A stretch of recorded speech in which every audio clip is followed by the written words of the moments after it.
हा व्हिडिओचा डिस्क्लेमर आहे। तर जेव्हा केव्हा आपण ट्रेडमध्ये एंट्री एक्झिटबद्दल करत असतो तर सगळ्यात महत्त्वाचा मुद्दा याच्यामध्ये हा लक्षात येतो ते म्हणजे आर्ट ऑफ एक्झिटिंग द ट्रेड। म्हणजे आपण ट्रेड जो आहे तो कुठलाही आपण घेऊ शकतो, मोमेंटम त्याच्यामध्ये येतो, सगळ्या काही गोष्टी होऊ शकतात, परंतु त्यामध्ये बाहेर केव्हा पडायचं ह्याबद्दल विचार होणं सगळ्यात महत्त्वाचं आहे। ट्रेड तर कुणी पण करू शकतं, स्विंग ट्रेडिंगसुद्धा करू शकतं, लाँग टर्म ट्रेडिंगसुद्धा करू शकतो किंवा इंट्राडे ट्रेडिंगसुद्धा त्यामध्ये करताना आपल्याला दिसू शकतं।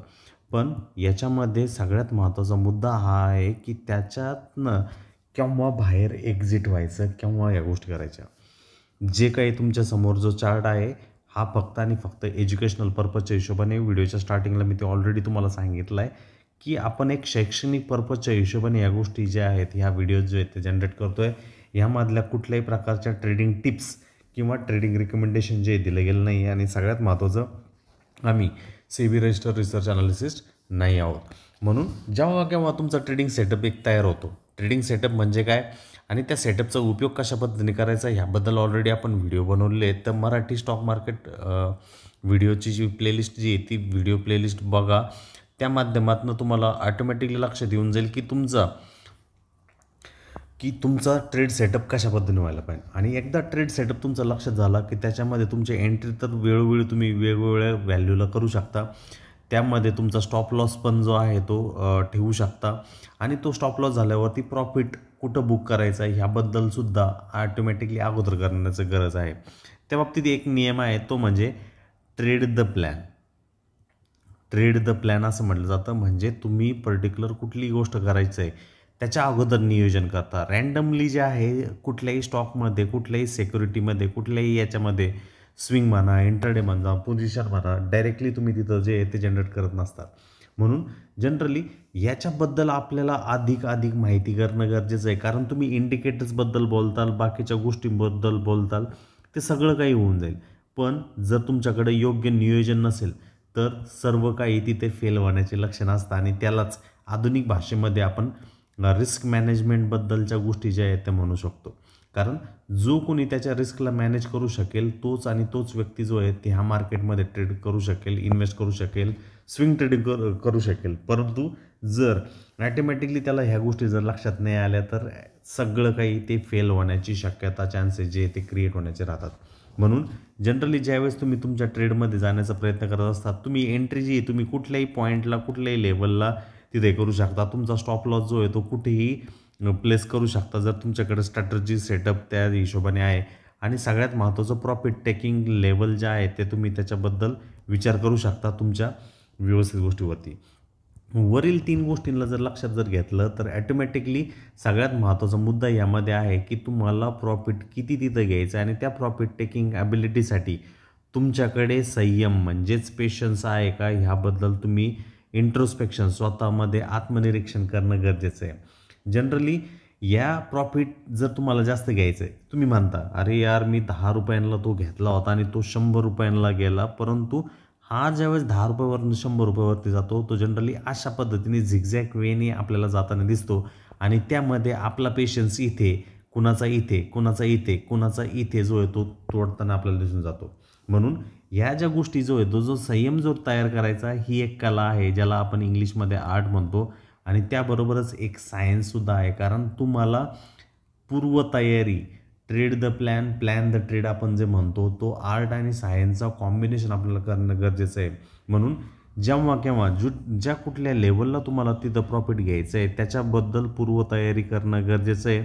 मग तुमच्या स्ट्रॅटर्जीच्या हिशोबाने, तुमच्या सेटअपच्या हिशोबाने त्याबद्दल थिंकिंग करणं, त्याबद्दल विचार करणं हे सगळ्यात महत्त्वाचं आहे। म्हणून जनरली ज्यावेळेस तुम्हाला प्रॉफिट बुक करायचं आहे त्यामध्ये तुमच्यासाठी सगळ्यात महत्त्वाचा मुद्दा, सगळ्यात महत्त्वाचा पॉईंटर येतो बेस्ट प्राईस, महत्त्वाची चांगली किंमत। आणि त्या किमतीला एकतर तुम्ही खरेदी करू शकता आणि त्या किमतीला तुम्ही बेस्ट प्राईसला जे आहे ते विकू शकता। आणि हे सगळ्यात महत्त्वाचा पॉईंटर, महत्त्वाचा मुद्दा हे लक्षात राहणार आहे। सगळ्यात दुसरा पॉईंटर आपल्याला याच्यामध्ये लक्षात ठेवायचा आहे तो म्हणजे जेव्हा केव्हा तुम्ही कुठलाही ट्रेड तुमचा जो आहे तो ओपन करता, त्या ट्रेडमध्ये तुमची एंट्री जी ती झालेली असते, त्याच्यामध्ये एंट्री झाल्यावरती तुम्ही त्याचा जो स्टॉप लॉस जो आहे तो प्लेस केलेला असतो, परंतु जवळजवळ 90 ते 92% ट्रेडरचा जो प्रॉब्लेम जो असतो तो म्हणजे टार्गेट्स.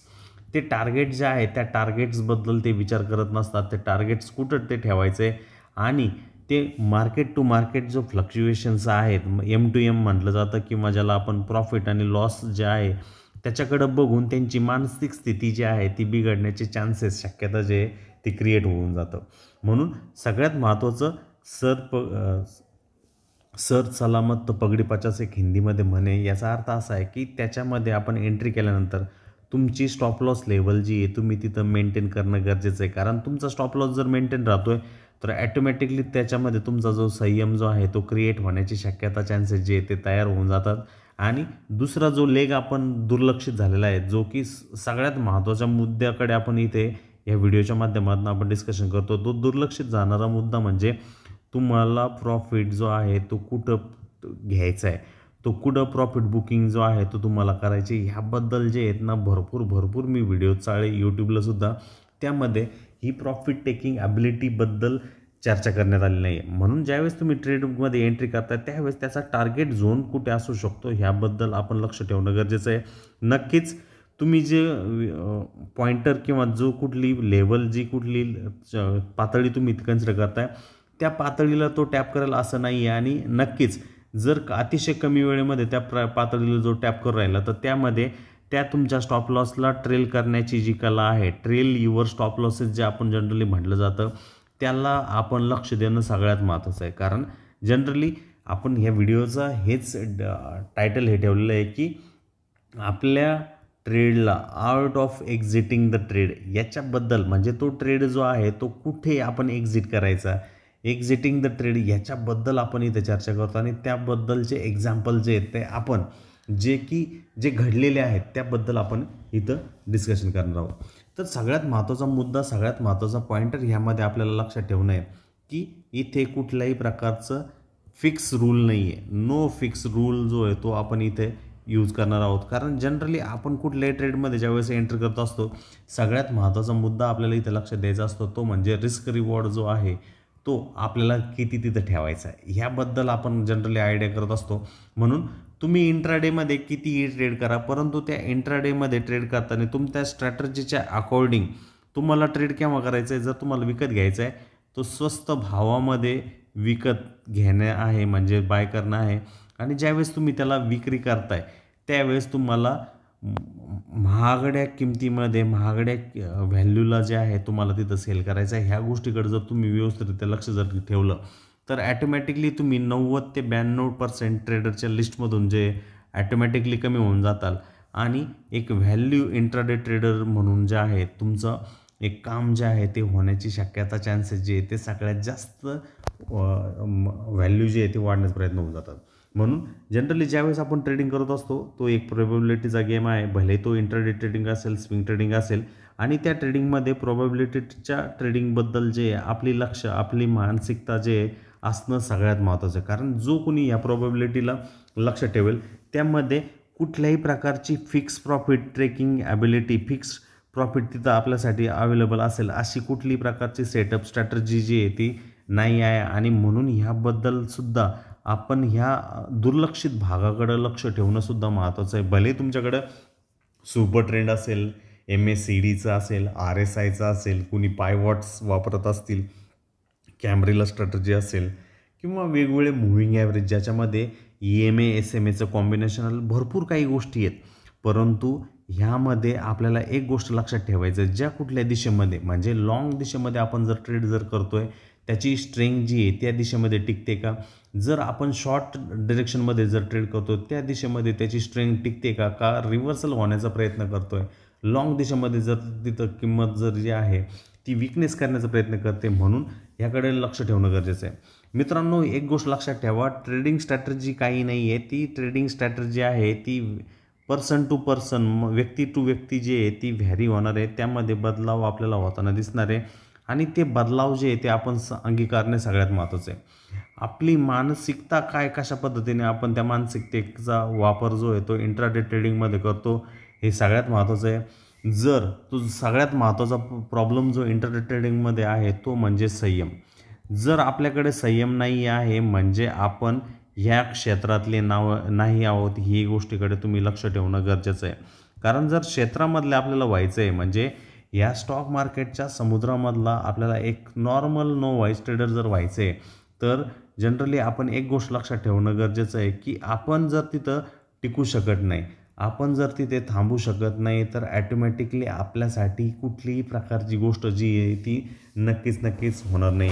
म्हणून ॲटोमॅटिकली तिथं हे जे सुरुवातीला मी तुम्हाला सांगितलं की तिथे कुठल्याही प्रकारचं नो फिक्स रूल आहे. म्हणजे मोमेंटम जर तिथं व्हॅनिश होऊ राहिलं तर त्या केसमध्ये तुम्हाला जी पर्टिक्युलर दिशा असेल त्या दिशेमध्ये तुम्हाला वाऱ्यानुसार तुमचं धान्य जे आहे ते उफणवणं गरजेचं आहे.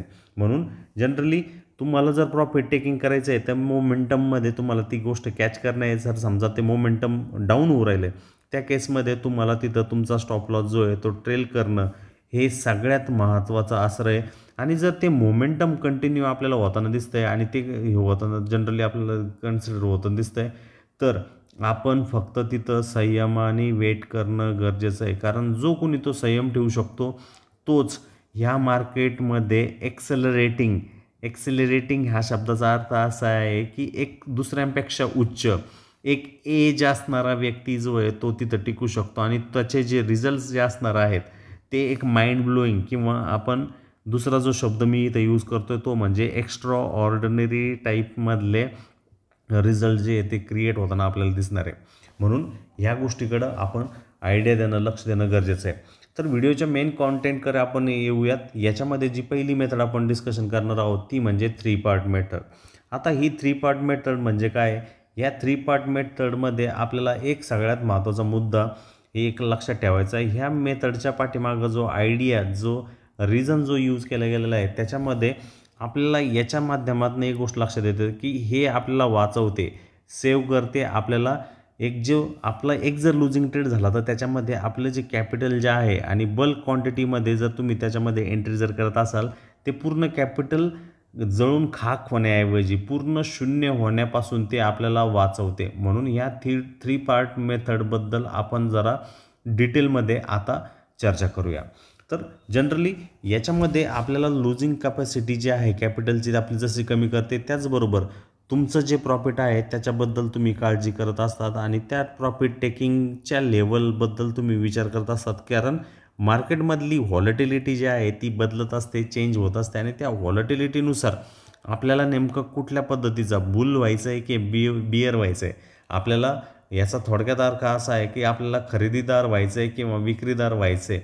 याच्याबद्दल जी माहिती जी आहे ती मार्केटच्या कॅन्डलस्टिक पॅटर्नवरनं जे की मार्केटचं रिअल टाईम डेटा जो आहे तो दाखवत असतो त्यामध्ये लक्षात देत असतं.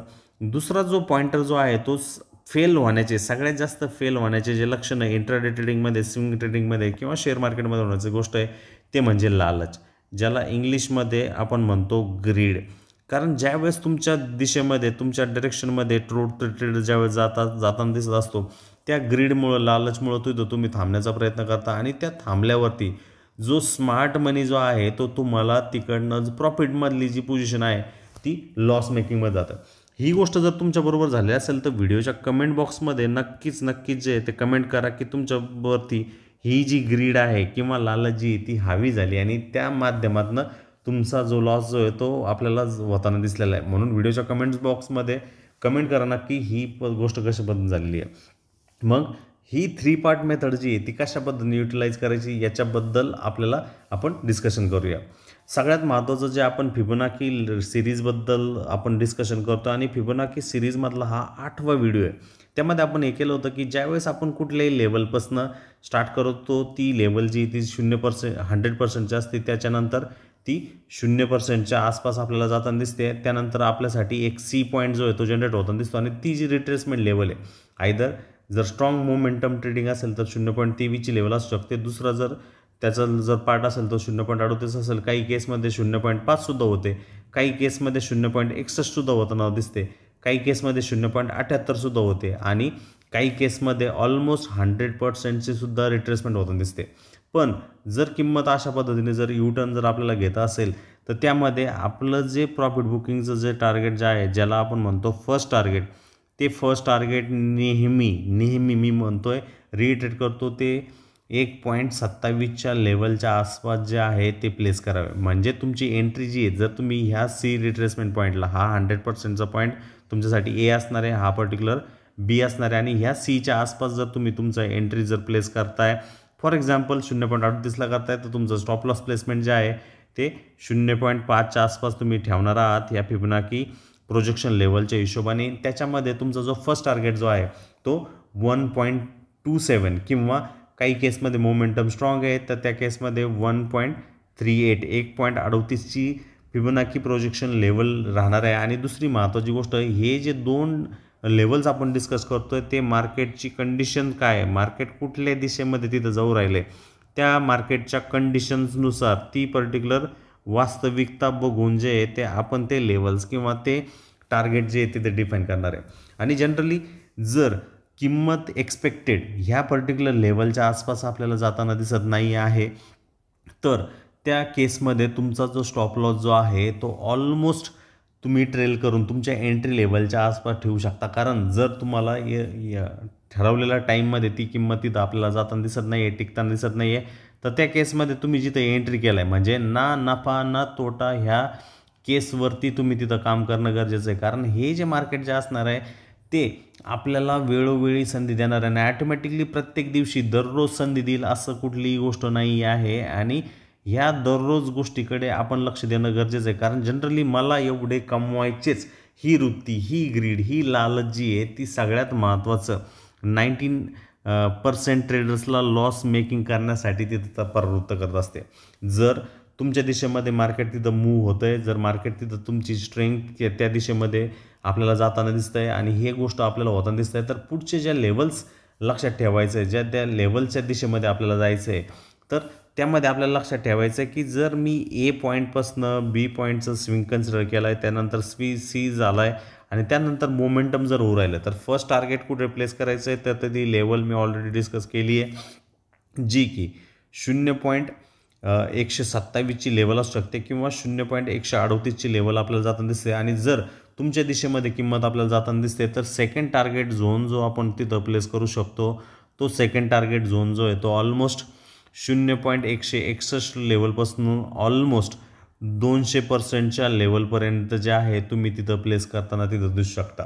म्हणजे जर तुमची एंट्री ह्या सी पॉईंटच्या आसपास अप ट्रेंडच्या हिशोबाने जर होऊ राहिली तर त्यामध्ये फर्स्ट टार्गेट कुठं प्लेस करायचं, सेकंड टार्गेट कुठं प्लेस करायचं, ह्याचबरोबर हायर टाईम फ्रेमच्या हिशोबाने हायर टाईम फ्रेमच्या पद्धतीने तिथे सपोर्ट आणि रेजिस्टन्स कुठे क्रिएट होऊ राहिले, त्याच्यामध्ये तिथं हिस्टॉरिकली इतिहासामध्ये किमतीने तिथं नेमकं काय काम केलं आहे ह्याबद्दल आपल्याला एक्झॅक्टली आयडिया आली तर सगळ्यात महत्त्वाचा मुद्दा आपल्याला इथं क्रिएट होताना दिसणार आहे.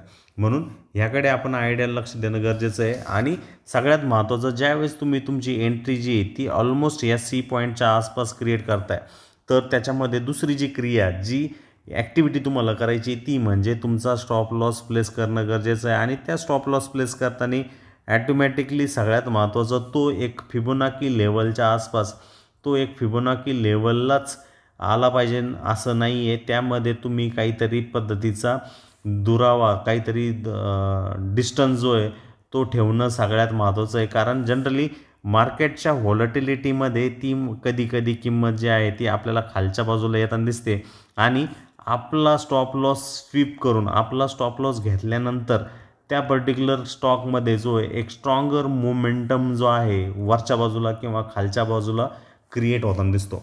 म्हणून जे कोणी न्यूकमर्स आहेत, जे कोणी ह्या चॅनलवरती आज नवीन आलेले आहेत, त्यांना मी पुन्हा एकदा सांगेल, Marathi stock market video playlist जी ती ऑलरेडी मी इथं तयार केलेली आहे. ती व्हिडिओ प्लेलिस्ट बघा. त्यामध्ये फिबोनाकीबद्दलचे जर व्हिडिओ तुम्ही ऑलरेडी बघितलेले नाही आहे, कारण डायरेक्टली तुम्ही हा व्हिडिओ बघत असाल तर हे 0.127, 0.138, 0.161, 200%, 2.61 किंवा 3.61 किंवा 0.61 किंवा 0.261 ह्या लेवल्स नेमकं काय याच्याबद्दल जर तुम्हाला आयडिया नसेल तर त्याची सगळी उत्तरं जी ती मराठी स्टॉक मार्केट व्हिडिओ प्लेलिस्टमधनं तुम्हाला लक्षात येऊन जाईल. कारण हे सगळ्यात महत्त्वाचं आणि हे फिबोनाची टूल जे आहे ना मित्रांनो, एक लीडिंग इंडिकेटर आहे. ह्या लीडिंग इंडिकेटरच्या माध्यमातून आपल्याला एक गोष्ट लक्षात येऊन जाते की मार्केटचे जे स्मार्ट प्लेयर आहेत ते कशाकडे लक्ष देत आहेत, ते कशाला जास्त फोकस करत आहेत आणि त्यामधनं आपल्याला गोष्टीचे जे आहे ते आयडिया येऊन जातं. दुसरा महत्त्वाचा मुद्दा याच्यामध्ये, दुसरा महत्त्वाचा पॉईंटर जो लक्षात ठेवण्यासारखा आहे तो म्हणजे काय, तो म्हणजे आपल्याला एक गोष्ट लक्षात ठेवायची की आपली एंट्री जी ठेवायची ती एंट्री आपल्या सेटअपच्या हिशोबाने, आपला सेटअप नेमकं काय सांगतोय त्याकडे लक्ष ठेवायचे. जसं की अप ट्रेंडसाठी आपण एक्झाम्पल घेतले, आता डाऊन ट्रेंडसाठी एक्झाम्पल घेऊयात. हा आपल्यासाठी ए पॉईंट होताना दिसतोय, त्यानंतर एक बी पॉईंट जनरली होताना दिसतोय. इम्पल्सिव्ह मूव्ह, खालच्या बाजूला खाली जाते किंमत, त्यानंतर थोडीशी रिट्रेसमेंट करते आणि खाली जाते.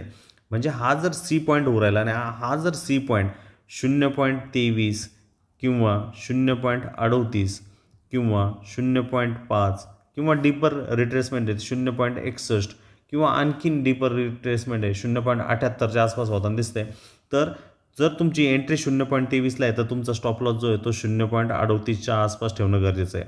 जर तुमची एंट्री जी आहे ती 0.38ला आहे तर त्या केसमध्ये तुमचा स्टॉप लॉस 0.5 प्लस बफरच्या आसपास ठेवणं गरजेचं आहे. जर तुमची एंट्री 0.5ला आहे तर त्या केसमध्ये 0.61 प्लस बफर ठेवणं गरजेचं आहे. जर तुमची एंट्री 0.61ला आहे तर त्या केसमध्ये 0.78 प्लस थोडासा बफर त्यामध्ये ठेवणं गरजेचं आहे.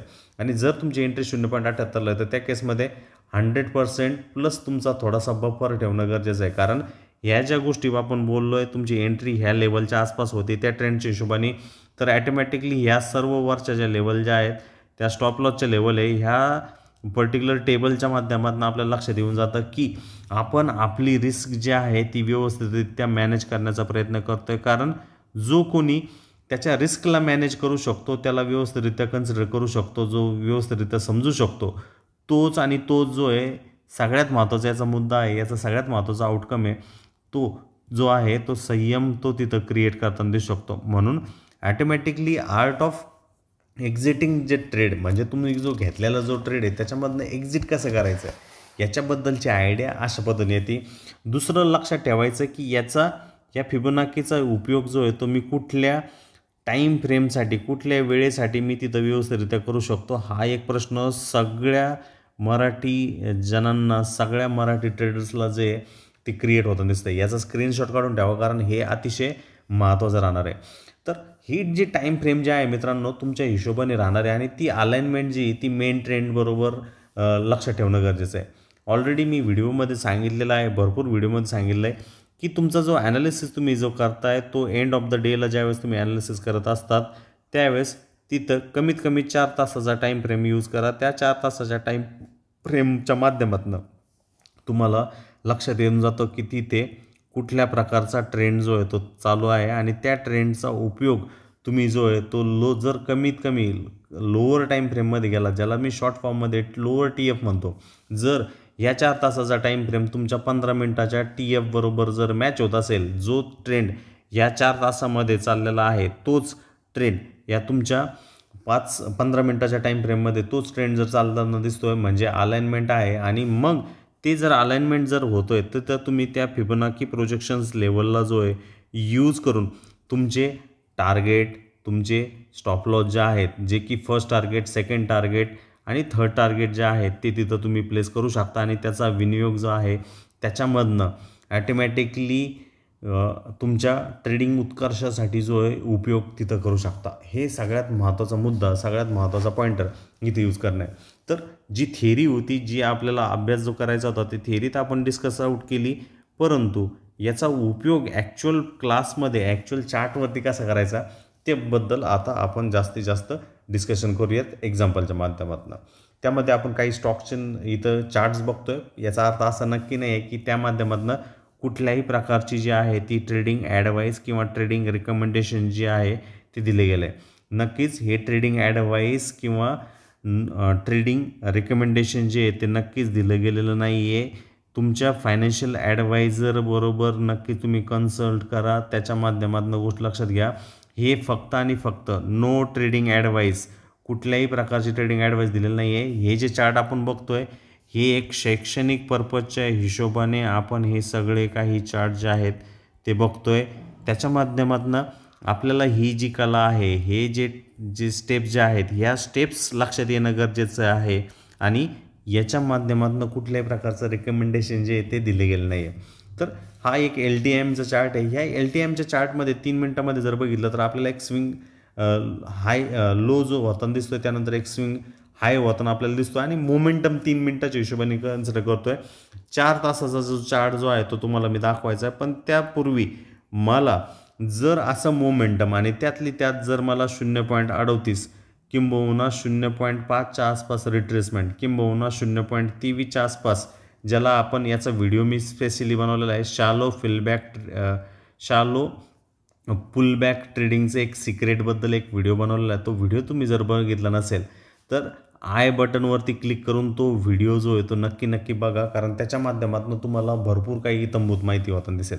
जर कुणी रँडमली ह्या पर्टिक्युलर कॅन्डलच्या हायला तिथं एंट्री केली असेल तर त्याला माहीत नसेल की ह्या पर्टिक्युलर स्टॉक्समध्ये कुठल्या प्रकारचे जे टार्गेट जे आहेत तिथे हिट होऊ शकतात, आणि ते टार्गेट जे आहेत टार्गेट 1, टार्गेट 2, टार्गेट 3, टार्गेट 4 जे ते होऊ शकतात. आणि ह्याबरोबरच त्याचे जे स्टॉप लॉस जे आहेत ते स्टॉप लॉस 1, स्टॉप लॉस 2 जे ते कशा पद्धतीने कन्सिडर होताना होऊ शकतात याच्याबद्दल आयडिया त्याला नक्कीच येत नसते, कारण त्याच्याकडे हे अत्याधुनिक प्राईस ॲक्शनमधले जे टूल जे आहेत ते टूल जे आहेत ते नसतात, आणि त्या अत्याधुनिक टूलचा विनियोग न केल्यामुळं, त्या गोष्टी नसल्यामुळं तो अतिशय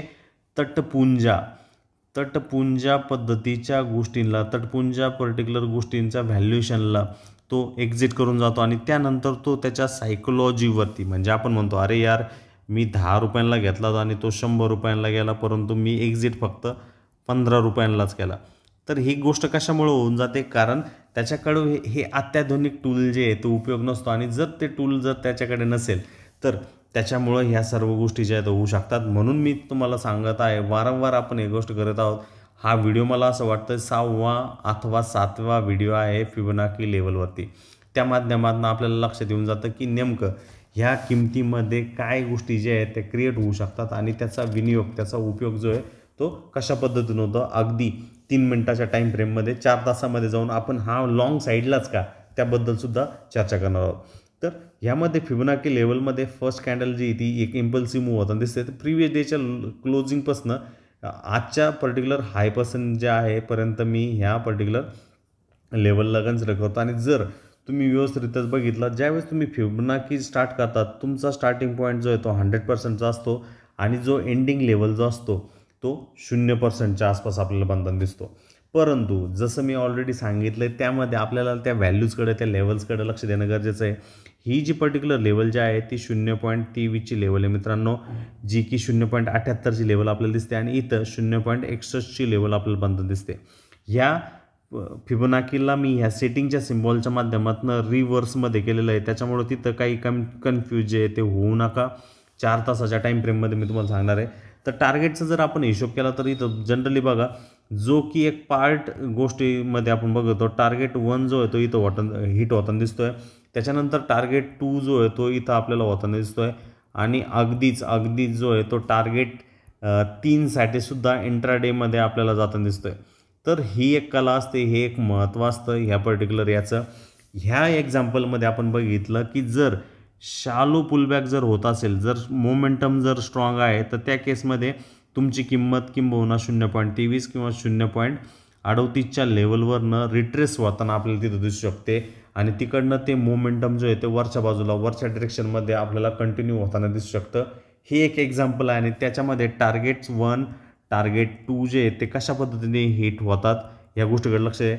जर तुमची एंट्री ह्या पर्टिक्युलर कन्सॉलिडेशन झोनच्या आसपास आहे, ज्यावेळेस किंमत आपली जाताना दिसते, तर तुम्ही ह्या छोट्या स्टॉप लॉसला, ह्या स्मॉल स्टॉप लॉसला तिथं प्लेस करून, म्हणजे 0.38च्या लेवलच्या खाली प्लेस करून तुम्ही ह्या पर्टिक्युलर टार्गेटसाठी जे आहे तिथं जाताना दिसू शकता. आणि हे सगळ्यात महत्त्वाचा मुद्दा आहे in case of shallow pullback. पण दुसरी गोष्ट काय, जर ही किंमत जी आहे, ही व्हॅल्यू जी आहे, जर इनेचा पुलबॅक हा 0.38 किंबहुना 0.23 किंबहुना या 0.100 लेवलच्या आसपास होताना दिसतो, त्या केसमध्ये आपल्याला काय गोष्टी केले गेलं पाहिजे, त्याकडे काय गोष्ट लक्ष दिली गेलं पाहिजे हे गरजेचं आहे. जर तुम्ही इथं बघाल तर पहिली जी कॅन्डल जी ती भरपूर मोठी होती, आणि त्या कॅन्डलनंतर बाकीच्या ज्या कॅन्डल ज्या झाल्या ह्या सर्व कॅन्डल ज्या आहेत प्राईस ॲक्शनच्या हिशोबाने या इनसाईड बार कॅन्डल होताना दिसतात, ज्याला शॉर्ट फॉर्ममध्ये IB कॅन्डल जे आहेत असं म्हटलं जातं. शॉर्ट फॉर्ममध्ये इथं मी म्हणतो IB कॅन्डल्स. आणि ज्यावेळेस ह्या IB कॅन्डल जे आहेत ते जनरेट झाल्या, नेक्स्ट कॅन्डलनी या पर्टिक्युलर 0.78 जी की 0.23 आहे ॲक्च्युअल फिबोनाची रिट्रेसमेंटच्या हिशोबाने त्यानंतर ज्यावेळेस क्लोज केलं त्याला जर तुम्ही एंट्री करताय आणि ह्या पर्टिक्युलर लेवलच्या आसपास जर तुमचा तुम्ही SL जो प्लेस करताय त्यामध्ये एक स्ट्रॉंगर जो मोमेंटम आपल्याला क्रिएट होताना दिसलं आणि हे पर्टिक्युलर केस जे आहे ती शॅलो पुलबॅकसाठी आहे. ऑलरेडी आपण व्हिडिओच्या सुरुवातीमध्ये आपले target T1 T2 almost T3 आणि त्याच्यावरती जर जाऊ राहिलं तर त्या केसमध्ये कसं तिथं थांबायचं ह्याबद्दल डिस्कस केलेलं आहे. आणि ही एक स्ट्रॅटर्जी आपण inside bar strategy along with Fibonacci retracement लेवलबद्दल हे केलेलं आहे. आणि हे अशा प्रकारचे व्हिडिओ जे आहे ना मित्रांनो तुम्हाला यूट्यूबवरती नक्की जे आहे ते दिसणार नाही, कारण याच्या माध्यमातून आपल्या सर्व मराठी जनांना आपल्या एंट्रीजबद्दल, आपल्या स्टॉप लॉसेसबद्दल, आपल्या टार्गेट्सबद्दल कशा पद्धतीने तिथं सीट राईट बायर राईट आणि सीट टाईट ह्या हिशोबाने असू शकतं हे ह्या पर्टिक्युलर एक्झाम्पलच्या माध्यमातून दिलेलं आहे. असं अजिबात नाही आहे. नो ट्रेडिंग ॲडवाईस आहे, नो ट्रेडिंग रिकमेंडेशन आहे. ही गोष्ट नक्की लक्षात राहून द्या. परंतु ही जी टेक्निक तुम्ही इथं शिकताय ह्या टेक्निकच्या माध्यमातून तुम्हाला नक्की लक्षात येऊन जाईल ह्या पर्टिक्युलर सिस्टीमच्या या सेटअपच्या हिशोबाने तुम्हाला नक्की लक्षात येऊन जाईल की नेमकं सेटअप सिस्टीम जे आहे ते कशा पद्धतीने युटिलाइज करायचं आहे. आता 4 तासाच्या टाईम फ्रेममध्ये जाऊयात आणि नेमकं हा पर्टिक्युलर स्टॉकच का ह्याबद्दल आयडिया जे ह्या पर्टिक्युलर सिक्युरिटीजबद्दल जे आहेत आपण डिस्कस करूयात. तर जनरली जर तुम्ही इथं 4 तासाच्या टाईम फ्रेममध्ये ह्या पर्टिक्युलर सिक्युरिटीजमध्ये गेलात आणि त्याला व्यवस्थितरित्या जर समजून जर घेण्याचा प्रयत्न केलात तर तुम्हाला इथे पर्टिक्युलर लक्षात येऊन जाईल ह्या पर्टिक्युलर सिक्युरिटीजमध्ये ह्या पर्टिक्युलर स्टॉकमध्ये आपल्याला एक अपवर्ड मोमेंटम जे क्रिएट होतं दिसेल आणि त्यानंतर एक डबल टॉप झाल्यानंतर ह्याच्यामध्ये एक करेक्शनची लेग जी ती क्रिएट होताना दिसेल. जर ह्यामध्ये जर 4 तासाच्या हिशोबाने बघायचं जर झालं तर हा एक स्विंग लो क्रिएट होताना दिसतोय आणि त्यानंतर हा एक पर्टिक्युलर स्विंग हाय क्रिएट होताना दिसतोय. हे सगळ्यात महत्त्वाचं मर्म, सगळ्यात महत्त्वाचा मुद्दा आपल्याला ट्रेडिंगमध्ये लक्षात ठेवणं गरजेचं आहे. आणि या स्विंग लोपासनं या स्विंग हायपर्यंत फिबोनाकीचे लेवल जर कन्सिडर जर केलं तर ऑलमोस्ट ही एक पर्टिक्युलर लेवल असणार आहे की ज्याच्यामध्ये 0.23 किंवा 0.38 0.5 अशा पद्धतीचे लेवल असणार आहे.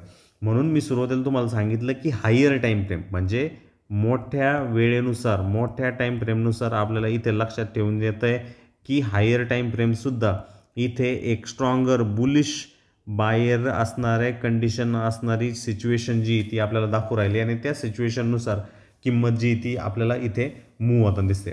तर याच्यामध्ये फिबोनाची रिट्रेसमेंट लेवलला आपण ह्या 100% लेवलपासून ह्या 0 लेवलपर्यंत घेऊन जाऊयात आणि त्यामध्ये जनरली चेक करूयात. या सेटिंगला मी आता इथे रिव्हर्स करतो कारण मला रेशोज जे आहेत ते करेक्ट वेनी बघायचे आहेत. जर मी इथं जर व्यवस्थितरित्या जर रेशोज जर बघितले तर त्यामध्ये आपल्याला इथं व्यवस्थितरित्या लक्षात येऊन जाईल की किंमतने जे ऑलमोस्ट जी रिबाउंड जी झालेली आहे ती 0. इथं जर तुम्ही बघितलं तर 0.38च्या लेवलपासून रिबाउंड झालेले आहे आणि 0.38 किंबहुना 0.23पासून किंमत त्याच्या करेक्शनचा फेज जर यू टर्न करत असेल तो एक स्ट्रॉंगर बायरचा झोन आहे आणि तिथे एक स्ट्रॉंगर मोमेंटम जे आहे ते तयार होण्याचे चान्सेस जे आहेत ते असतात.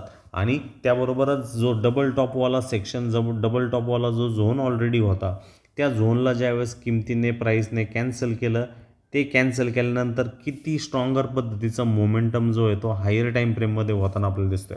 तर ह्या उदाहरणाच्या माध्यमातून आपल्याला ही गोष्ट लक्षात येतो आहे भलेही तुम्ही 3 मिनिटाची टाईम फ्रेम यूज करत असाल, भलेही तुम्ही 15 मिनिटाची टाईम फ्रेम यूज करत असाल, त्यामध्ये त्या काही महत्त्व नाही आहे. परंतु तुम्ही जर योग्यरित्या योग्य पद्धतीने जर तिथे तुमचे स्विंग पॉईंट्स आणि स्विंग हाय आणि स्विंग लो पॉईंट जर तिथं व्यवस्थितरित्या अधोरेखित करू शकता, त्यांना हाय आणि लो एच आणि एल मी इथं म्हणतो त्यांना जर अधोरेखित करू शकता तर ॲटोमॅटिकली हे जे डायरेक्शन 4 तासाच्या टाईम फ्रेममध्ये आपल्याला लक्षात येतं आहे तेच दिशा तेच डायरेक्शन आपल्याला किंबहुना 3 मिनिटाच्या टाईम फ्रेममध्ये सुद्धा आपल्याला बनताना दिसतं आहे, बदल होताना दिसतं आहे.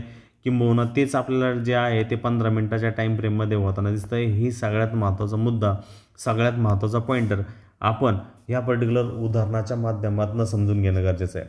तर हे उदाहरण तुम्हाला लक्षात आलं आहे का? व्हिडिओच्या कमेंट बॉक्समध्ये जे आहे ते नक्की जे आहे ते कमेंट करा, कारण जनरली त्याच्या माध्यमातूनच मला लक्षात येऊन जाईल जे काय आपण टॉपिक, जे काय कॉन्सेप्ट, जे काय ॲडव्हान्स मनी झोनबद्दल, जे काही लिडिंग इंडिकेटर्सबद्दल आपण चर्चा करतो आहे ते तुमच्या लक्षात येतं आहे का आणि त्याचा विनियोग त्याचा उपयोग जो आहे तो तुम्ही राईट डिरेक्शनमध्ये राईट सिच्युएशनमध्ये करू शकता का.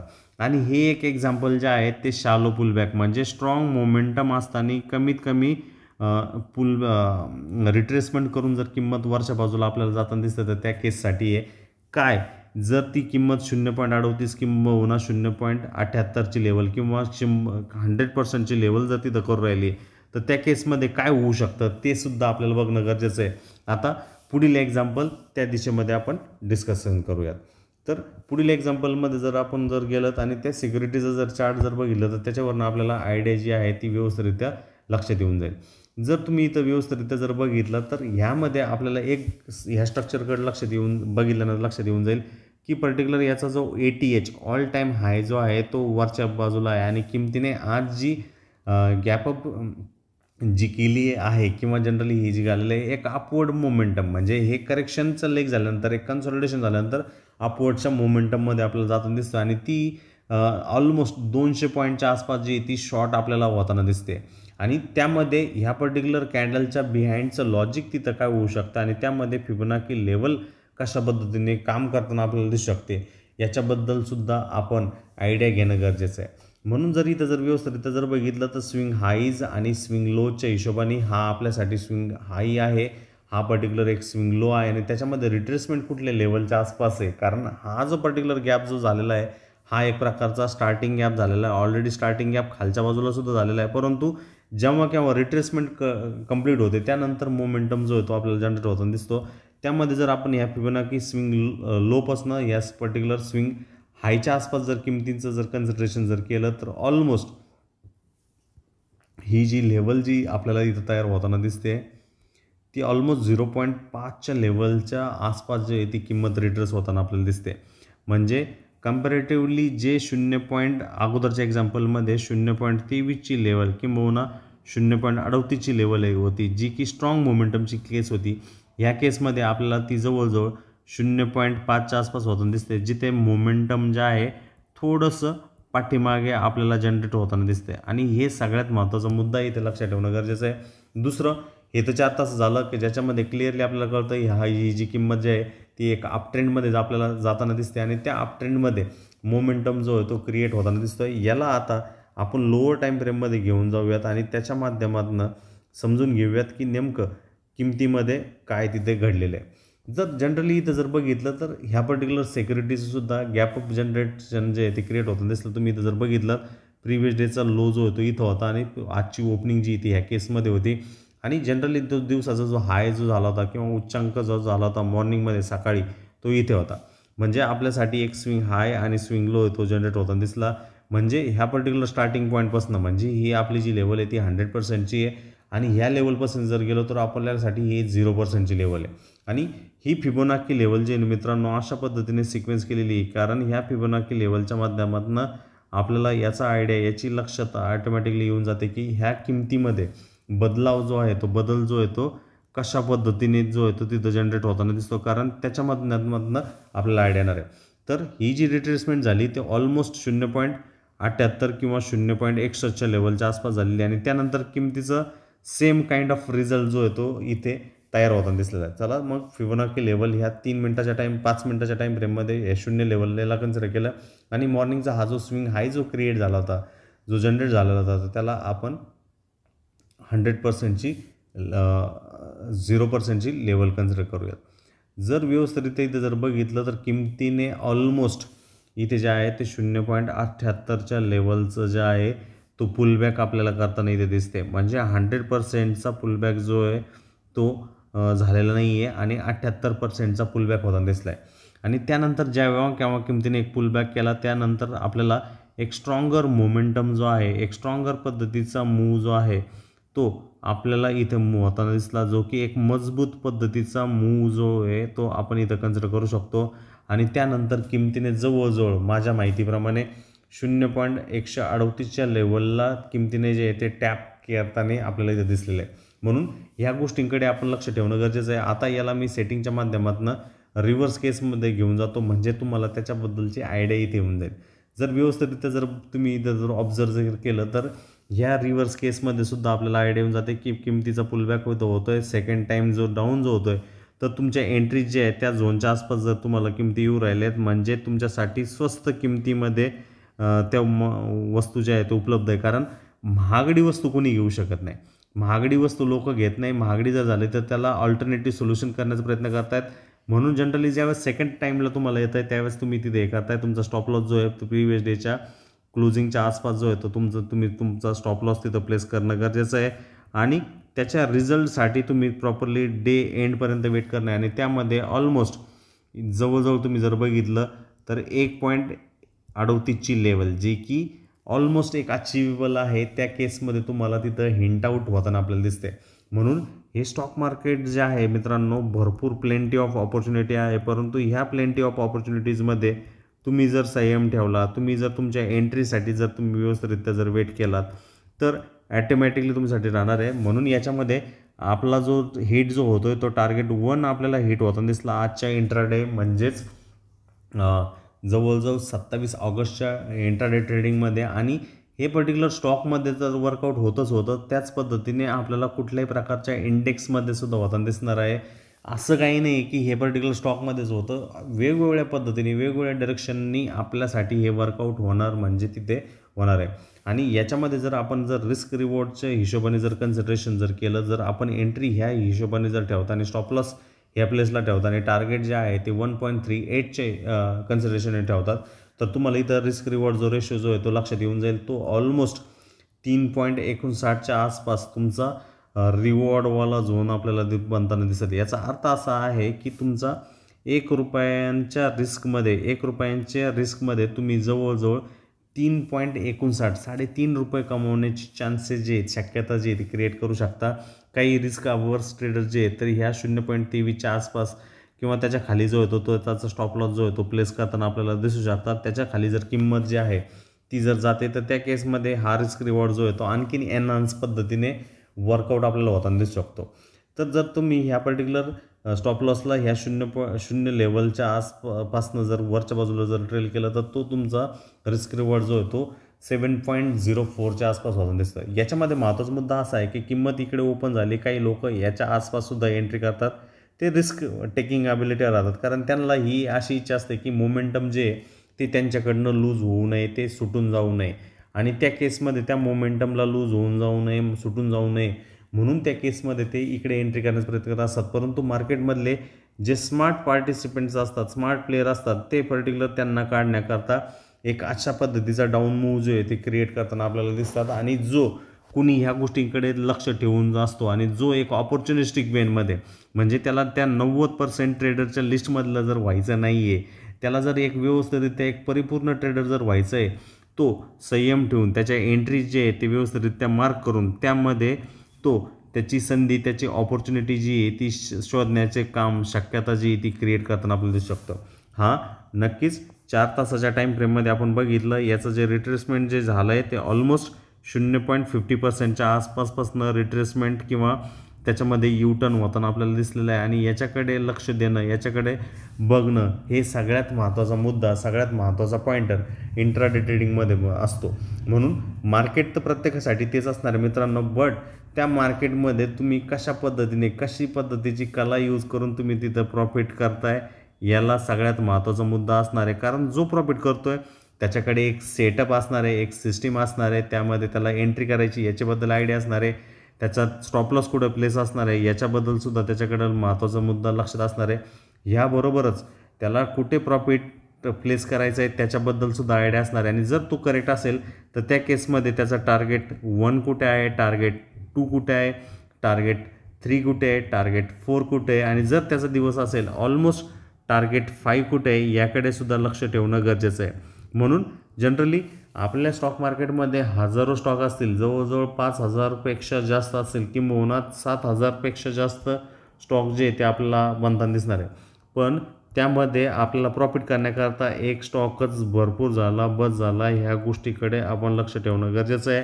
आणि आपल्या सर्व मराठी माणसांसाठी, आपल्या सर्व लोकांसाठी ती स्ट्रॅटर्जी, त्या ॲडव्हान्स लेवल जे ते लक्षात ठेवणं गरजेचं आहे, त्या माहिती असणं गरजेचं आहे. आणि त्याकरता आपण निफ्टी ट्रेंड्स ह्या यूट्यूब चॅनलच्या माध्यमातून ह्या सर्व गोष्टी जे आहेत ते आणण्याचा प्रयत्न जे आहे ते करत आहोत. त्याच्यामध्ये तुमचं सगळ्यात महत्त्वाचं सपोर्ट, सहयोग जो आहे तो येणं गरजेचं आहे. आणि नक्कीच तुम्ही ह्या पर्टिक्युलर चॅनलवरती नवीन असाल, नक्कीच या चॅनलला सबस्क्राईब कराल. तुमच्या मित्रपरिवारांबरोबर जास्तीत जास्त या व्हिडिओला जे आहे ते सबस्क्राईब करण्याचा प्रयत्न कराल, हे अपेक्षा आहे, आशा आहे. आता निफ्टी ट्रेंड्स चॅनलबद्दल जे आहे ते तुम्हाला मी ते सांगू इच्छितो, म्हणजे तुम्हाला ते व्यवस्थितरित्या लक्षात येऊन जाईल. तर निफ्टी ट्रेंड्सबद्दल जर बघायचं जर झालं तर इथे सिंपल तुम्ही इथे यावा सर्च बारमध्ये, इथे सिंपल सर्च करा निफ्टी ट्रेंड्स म्हणून. निफ्टी ट्रेंड्स म्हणून ज्यावेळेस सर्च करताल त्या 10,800 सबस्क्रायबर असणारा हा पर्टिक्युलर चॅनल तुम्हाला दिसेल. यामध्ये जर तुम्ही इथं प्लेलिस्टमध्ये याल तर मराठी स्टॉक मार्केट प्लेलिस्ट जे आहे ते तुम्हाला इथं दिसेल. आणि याच्यामध्ये भरपूर पद्धतीचे आपण व्हिडिओ जे आहेत ऑलरेडी प्लेस केलेले आहेत, भरपूर अपलोड केलेले आहेत. बेसिक टू ॲडव्हान्स सर्व काही गोष्टी आहेत. गॅपबद्दल आहे, CCI इंडिकेटर्सबद्दल आहे, परफेक्ट स्ट्रॅटजीबद्दल आहे, शालो पुलबॅकबद्दल सर्व काही गोष्टी. मित्रांनो, हे व्हिडिओ जे आहेत तुम्ही 1.3x स्पीडनी 1.2x स्पीडनी जाऊन जे हे सर्व व्हिडिओ जे आहेत ते बघू शकता. तुमच्यासाठी, आपल्या सर्व मराठी लोकांसाठी हे व्हिडिओ जे आहे ते प्लेस केले गेलेले आहे. कुठल्याही प्रकारची लिंक जी आहे ती या व्हिडिओमध्ये दिली गेली नाही आहे. कुठल्याही प्रकारचे प्रलोभनं जे आहे ते नक्कीच दिलेले गेलेले नाही आहेत.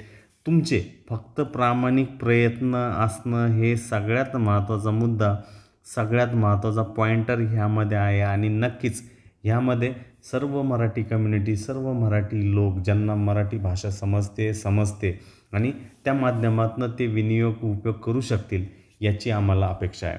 तर कसा वाटला हा व्हिडिओच्या डिस्क्रिप्शन बॉक्समध्ये नक्कीच कमेंट बॉक्समध्ये नक्कीच कमेंट करा.